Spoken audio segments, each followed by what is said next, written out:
Hello, everybody. Welcome to Beyond the Crust. I am your host, Mike Downer, and I'm here joined once again by Kerry Petersen, the owner and founder of NorthernLights Pizza. How are we doing today, Kerry? I'm just dandied, Mr. Mike. How are you guys doing? Oh, just couldn't be happier. As soon as I get off here after talking to you, I always just want to run right to my phone and get on my app, and that we were just talking about, and order myself a NorthernLights pizza. Oh, there you go. There you go. I love your pizza, buddy. I really do. I had pizza last night for supper. Imagine that.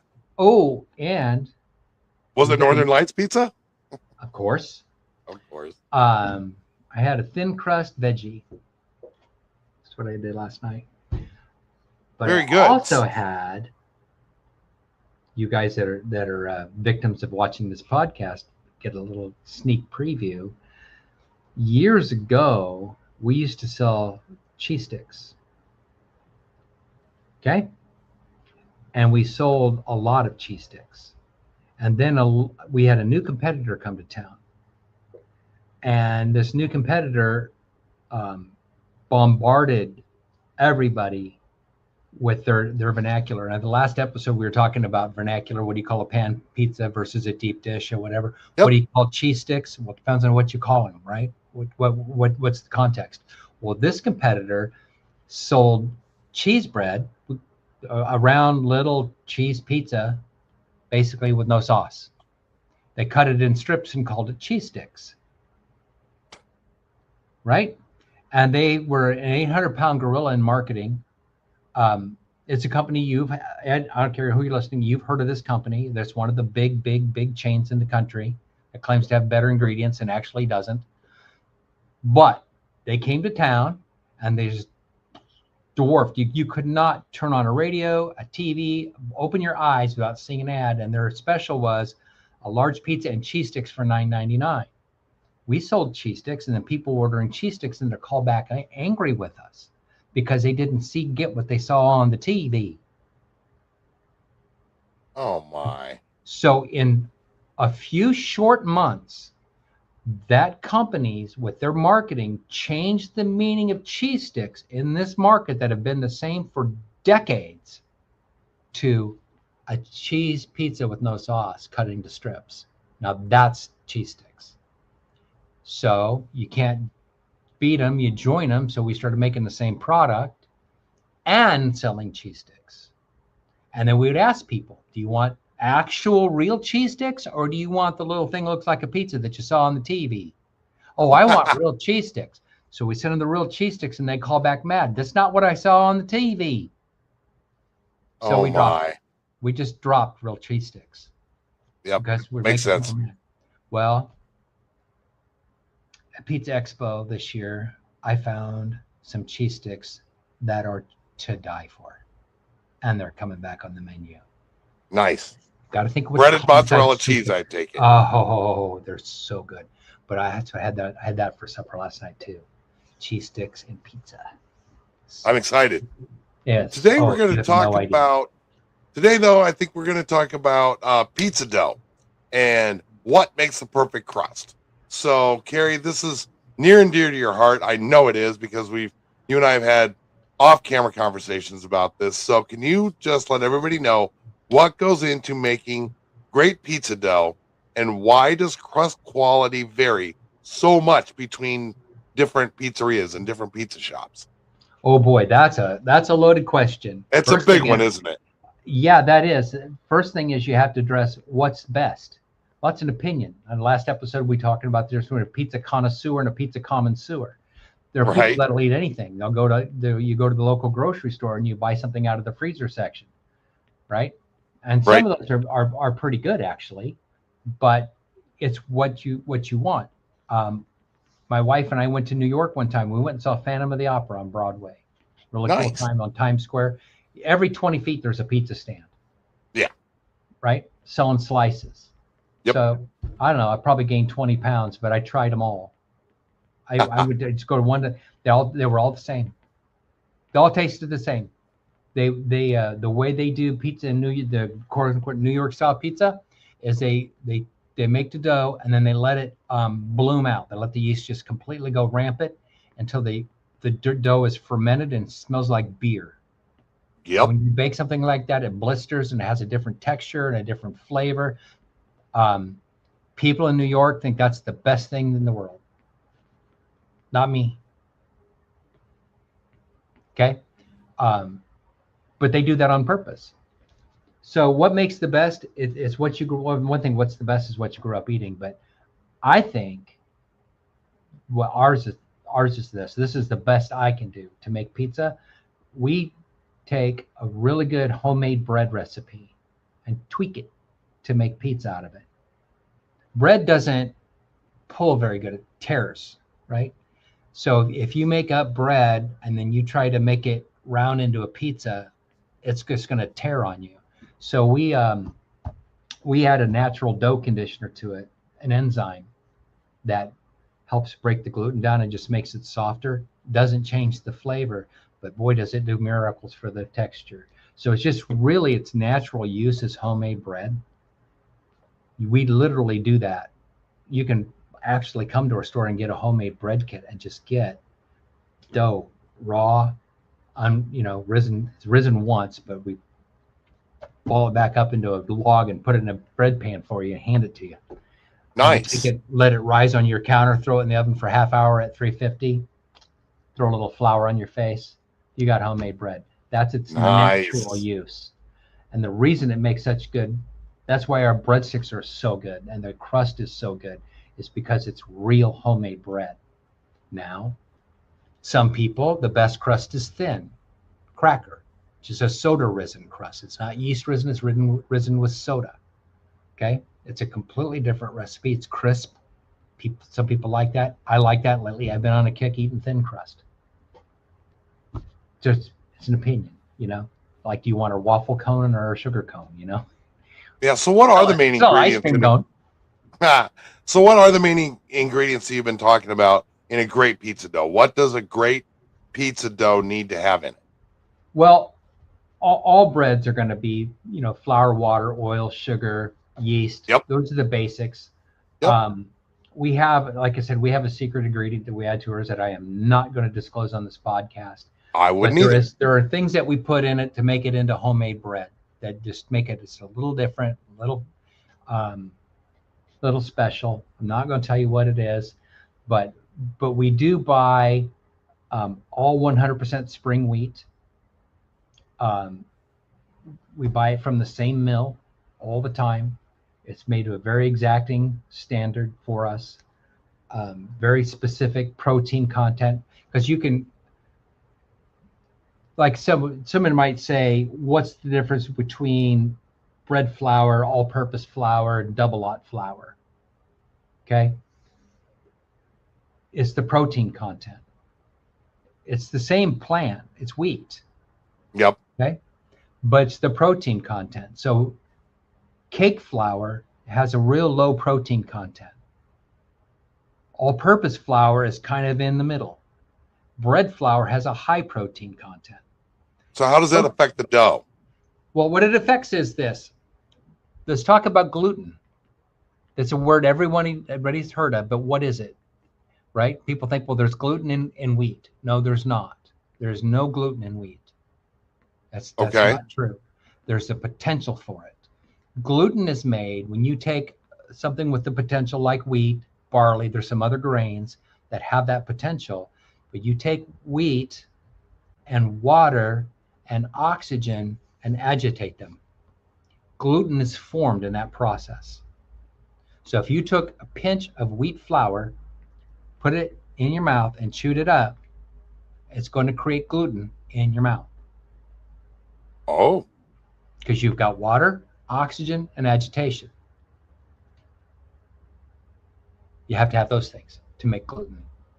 Okay? Okay. So the proteins, these gluten-forming proteins that are in wheat are what is controlled. So you can get high gluten or low gluten flour, and it's just how much protein is in there. So a cake flour doesn't have a lot of the protein that makes gluten. So when you mix it, it doesn't bind up and get tough. You get it strong.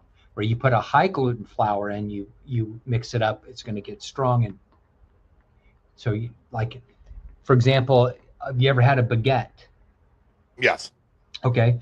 Well, you can take our bread and make baguettes out of it by working it again. So you rise it and then you work it again. You rise it, work it again, and that will cause more gluten to form. The more you work it, the more gluten you form.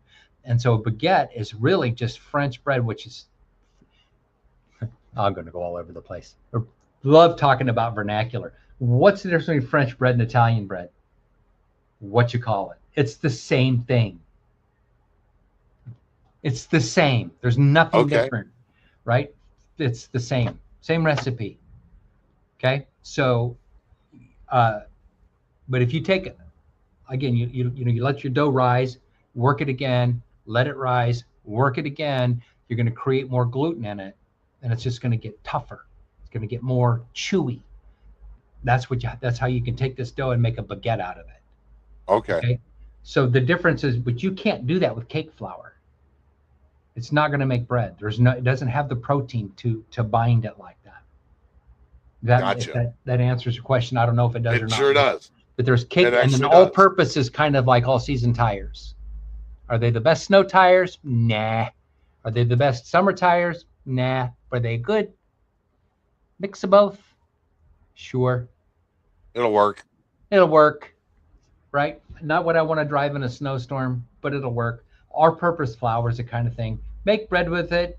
Okay. Make cake with it. Okay. You got one flour to whatever you want to make. Just grab your all purpose flour. Is it going to make the best bread? No.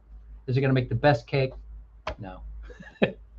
But we use specifically a high protein flour for bread. So when it comes to making your crust, why does fermentation time make such a big difference in the flavor and texture of a pizza crust? Well, the longer the yeast is a living thing. It has a life process, and the gluten traps the gas that the yeast gives off, and that's what makes it rise. So the more active the yeast is, the more it's gassing, the faster the dough is going to rise. And you can let, if that gets out of control, the yeast can eat all of its food, which we put sugar in the dough, and we don't put a lot of sugar in the dough. It's one of our secrets. We put enough to feed the yeast and for the dough to turn golden brown. It's what causes the dough to turn, anything you cook in the oven is golden brown, because it's called the foremost reaction. There's your scientific reason. Okay. The sugar caramelizes, which is why, if you notice, anything you bake you turn your oven to 350. Have you ever noticed that? It's always 350. Yeah. Why 350? Everything's 350. Why is that? Because that's the magic number. At 350 is when the foremost reaction will start. That's when your sugars will caramelize at 350. They won't do it at 340. Okay, got to get it to 350 for it to caramelize. Now, we cook a lot hotter than that, but you have to have some sugar to get a golden brown crust. You have to have some sugar to feed the yeast. So if they eat it slowly, they keep generating flavor. They live longer, they're multiplying, they're giving off more flavor over time. So slow rise method creates better flavor. We do not use, like, so people say, well, we make our dough fresh daily. Well, we could do that, but it wouldn't taste as good. We want our dough to be used after it's developed flavor for a couple days, minimum. So the dough we make today, we're recording this on a Thursday. Well, actually, we don't make dough today. We make dough tomorrow. So we'll make dough on Friday that gets delivered a day old. Okay. We don't even take it to a store till the next day. It has to have at least a day. Then they're not supposed to use it that day. They're supposed to use it the next day, minimum. So our dough is designed to be used at least on the day 2. Okay, and we get dough delivered 3 days a week, and so it's fresh, but it's always a day old. Always had time to develop. We like to use it on day 3, day 4, day 5 is when it's the best. Perfect. So can customers really taste the difference between handcrafted dough and machine made dough? Can you taste that difference? You feel it. Okay. You can't taste it. What do you mean by feel it? Talk to me about that. Okay, so let's start with this. Depends on where you're touching it, when you're doing that. When you're All right. making the dough, you're going to use a machine to mix it. No one's mixing it with a stick, right? Or your arms. No one's sitting there taking a dough and taking flour and doing this with it. You're going to Not mix anymore. it in a machine, right? Then we have a machine that forms, that cuts off and measures and makes the dough balls.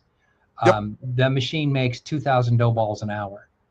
We couldn't make it. We'd make too much dough to try to do it by hand. We used to.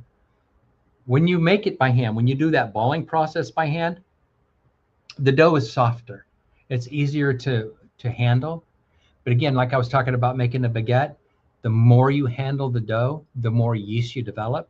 So it goes through the mixer, oxygen, water, flour, agitation, and makes gluten.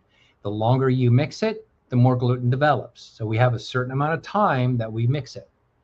Now we're going to run it through another machine that's going to handle it, ball it, and do this. And it's going to get just a little stronger, just a little bit. Okay. So we have all this stuff timed out so that it comes out at the end process where we want it to be. Okay.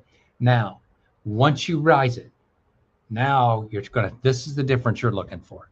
You take that dough out of the tray that's risen, it's nice and soft and fresh, and now run it through another machine. It's going to degas it. It's going to chase all that flavorful gas out.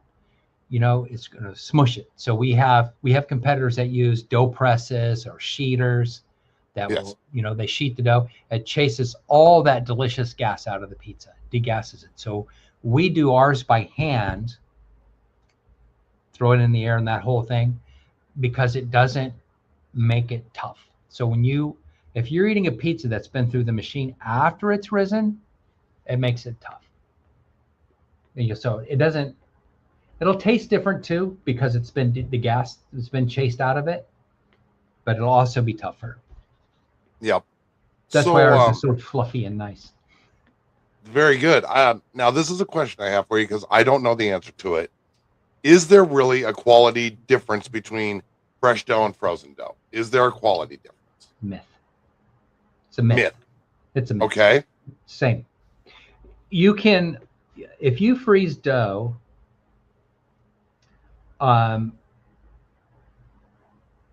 there's a phenomenon that happens. So yeast is a plant, and like in the winter time here in Iowa, everyone knows how the trees drop their leaves, the grass turns brown, right? But it doesn't die. It's not dead. It's dormant. Dormant, yeah. Yeast is the same thing. If yeast is frozen, it goes dormant. It stops producing gas. It just stops gassing. It just goes on hiatus. Okay? Goes to sleep. Goes to sleep. When it gets warm, it gets back to work.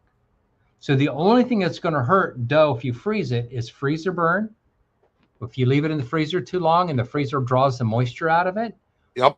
And then the other thing is, at about 6 months, the yeast will die in the freezer. And this is kind of fun for all you people that like the nerdy bits. When water freezes, it makes crystals, right? Ice crystals. And these little needles will go out and literally stab the yeast molecules and kill them. They die by the sword in the freezer. So we do make some of our dough frozen for the gas station stores that are far flung, like if they're in St. Louis or whatever. We can't deliver the dough down there fresh. It makes sense. It goes through a vendor, and then they take out what they need and they rise it. I'll stop in those places and I get pizza, and you cannot tell that pizza from ours. The only thing is when we make that recipe, it's tweaked to go in the freezer. We add more yeast to it, like we put double the yeast in it because we know some of it's going to die, and that's got to be used within 6 months. It's dated, and 6 months they just pitch it. It won't rise because yeast is just croaked. But other than that, that's a complete myth. People, it's a marketing myth. Here's another marketing myth: expiry dates. Did you know that's a made up thing for marketing to get you to throw something away so you can go buy more? Yes. There's no government regulation on it. It's not even mentioned in the government regulations. That is something that was started by, I think, a beer company did a born on date, or they started putting dates on it. So like you go, oh, I gotta throw away milk, for example. You go to the store and you see milk, it's got a date on it. I know people that won't drink milk that's past that date, but that's a sell by date. It's good till it's sour. You can smell it. When it's bad. I will drink milk until I can't stand it. Like when I open a carton of milk that I've had it too long, which almost never happens in my house. No. I can smell if I want to drink it or not. Yeah. Because I'm sorry, when milk turns, it turns on a dime. And there's not a slow process of stinkiness. You open that thing up and you can go to bed, have a drink of that milk, wake up the next morning, open that same carton, and it's stinky. Yep. But it's just one of those things that people have put out there for marketing. Where our dough is made fresh every day, never frozen. Okay, that sounds cute, but it's a myth. It doesn't hurt. You can freeze your dough. You can go to the store and buy frozen bread dough, take home and rise and bake bread, and it's perfectly freaking fine. Doesn't hurt at all. You can't tell. If you went into one of our gas station stores in St. Louis and got a hand-tossed pizza, it tastes just like it doesn't, not a lick difference. But what I'll tell you what will make more of a difference when you talk about that is the water that you use. A lot of places, there's a lot of different ways to operate a pizza store. I know of some chains that make their dough in the store all the time. They have a mixer in the store, they get a mix, and then they add the water and whatever. But you're getting water from, say, I don't know, we're local here. Anybody here, raise your hand if you love West Des Moines water. They're proud of it. I don't like it. I think it would kill a guppy. You don't see a lot of people fishing out there, do you? The stuff that comes out of the tap is, I know. It's got a lot of minerals, and I got to replace my plumbing every other year because of it. It's really cruddy water. I would never, ever, ever make pizza dough with that, or water out of a well, or. So when you go to different places, you get different water. I wish we had water like this Kansas City. Their water is so freaking good. Is it really? Oh, there's you can go buy bottled water. It says right on their source, Kansas City tap water. Oh, that's hilarious. Their water is so soft. It's just so good. It's amazing. But it's because it's coming up through rocks and it's been naturally filtered, and a lot of the minerals are taken out by process. But regardless, frozen dough is a myth.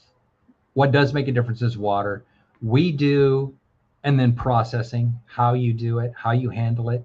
So we have a very small crew, 3 or 4 people that make all of the dough for Northern Lights Pizza. It's the same people all the time. It's the same recipe all the time. It's the same water all the time. It's the same time in the machines all the time.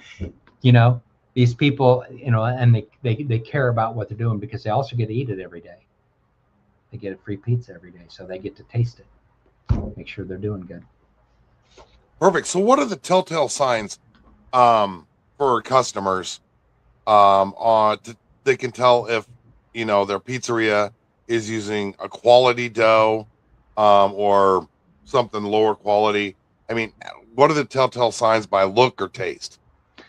Well, one thing is the crust is the crust brown in the oven? Well, this is, I guess, if you're taking a pizza home from the freezer.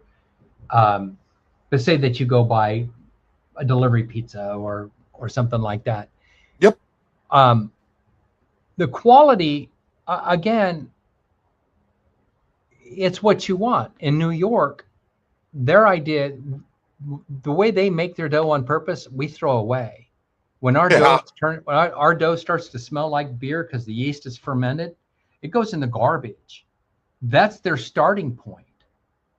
Okay, so quality is what what you want. I know people that put anchovies on pizza on purpose. Okay, so but you can tell if they're using quality ingredients. For example, if it breaks real easy or tears real easy or doesn't have a lot of structure. How do you say what structure? Like our pizza's fluffy. Like our breadsticks will tear. Like Yes. they don't snap in half. They tear. They like come apart like shredded tree. I don't know how to describe it. They just like dough. That's what it's supposed to be. Oh yeah, I just love doing that breadstick and dunking it in. And we got a new cheese sauce in now. We got I'm so exciting things coming down the road. But one of them, we found a clean label cheese, which we've been looking for cheese sauce. Yes. To dunk your cheese in, clean label. It's just cheese. It's real food. It's so hard to find that. So the people that make our pizza sauce and our spaghetti sauce, I nagged them, and now they're making a cheese sauce for us. It's just real food. So super excited about it. So I'm dunking it in that. See, now you're making me hungry. I'd yell down to my wife right now, but you'd think I was yelling at you because not only do you have the same name as her, you spell it the same. Oh no. So she has the same pain that I do. Can't find a keychain with your name on it. Nope. Even in Ireland. Unless you're in Ireland. Nope. Look for them all over there. I've been to Ireland. What? Nope. There's a Kerry airport. There's a Kerry airport. There's the Cliffs of Kerry. There's a Kerry football team. There's Kerry County. There's Kerry everything except keychains. Really? Nope. Yeah, we can never find anything with their name on it. But you know what? We do know where to get a good pizza, and I think that's Tell her I got a pizza with their name on it. Sounds great. The Kerry special. I call it the founder's favorite, but I'll order that up for her. And so again, you've taught us a lot about crusts and what goes in them and what to do and what not to do. And sounds like you've kind of got this dialed in pretty good, and that's why you've been in business for so long, Kerry. I've been in the pizza business for 48 years now. So you know a thing or two. 40 years of doing the delivery carryout. Nice. 1986. 1986 is when I started in this kind of pizza business. That's the year I graduated high school. Yeah. So that makes it does. It does. Yeah. Gray hair. Yeah. Whatever. Gray hair, don't care. Look how dark black that. I used to be blonde. You know what the funny thing is? I'll make fun of myself. I'll look in the mirror and I see blonde hair. Really? Yeah. And I know it's not. I know it's not blonde, but it looks blonde in the mirror. That's what I'm gonna. You know what? You can get boiled like a frog. You look at it every day and you don't see the change. Yep. I only see the change when I sit in the barber chair and go, man, whose hair is hitting the freaking turf here? I know. I'm going to start using that. I'm going to start telling people when they go, wow, you're pretty gray. I'll be like, no, it's blonde. No, it's blonde. I'm going to use that. Really I love it. Light blonde. Light blonde. Yep. Perfect. Well, thanks for that. So not only do I get some pizza knowledge, you made me hungry. Now I got to order a pizza. It's all part of the new cruelty. I got a new joke. Yeah, I did give you a new joke. You did. You gave me a couple of them today. So, Kerry, as always, it's a pleasure talking to you. I look forward to our next session. All right, sir. Thank you.